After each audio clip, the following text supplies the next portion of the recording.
Red Bull's Formula Nurburgring event sees Sebastian Vettel back in an F1 car, Haas are creating a B-spec car for their home race, and should F1 do something about the number of fans in the paddock? Let's get into the latest in the F1 world. Red Bull's long-awaited Formula Nurburgring event took place today with a star-studded lineup of current and previous F1 drivers among drivers from other motorsport series too. One of these was four-time world champion Sebastian Vettel, who got back behind the wheel of his RB7 car that he won the world championship with in 2011. Unlike 2011 however, the car is being run on e-fuel as part of Sebastian's Race Without Trace initiative, aiming to show people that you can literally race without leaving a trace, and just as well and quickly as you can on normal fuel. Sebastian was supposed to be joined by Daniel Ricciardo, but since his injury meant he was unable to take part, 13-time Grand Prix winner David Coulthard took over and ran the RB8 from 2012.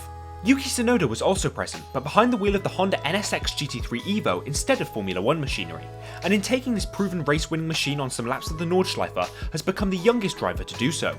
Other names involved in the event included Gerhard Berger, Matthias Lauda, and the Drift brothers. Were you lucky enough to get tickets? We'd love to hear about your experiences in the comments. Haas are reportedly creating a B-spec car based on the dominant RB19 to run at their home race in Austin. This will be a significant upgrade package for the American team, with the list reportedly set to include the underbody, side pods, and engine cover. It's a somewhat unconventional move given that the US Grand Prix is so late in the season, but as the regulations will remain stable into next season, Haas see it as an opportunity to gather valuable insights and data to inform their 2024 car. Haas have had a difficult year so far, with Monza being especially tough and both drivers stating they'll need something special to turn their season around. The upgrade will offer hope to Nico and Kevin and shows that Haas are committed to improving their performances. Let's hope this upgrade is the something special the drivers were looking for.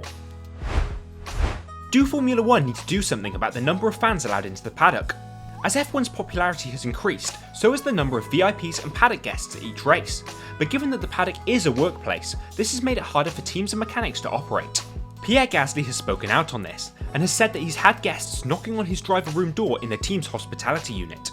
He says that he loves fans and he always loves to stop and give some time, but the paddock is a work environment and having so many guests around makes it a bit tricky to get to their commitments on time.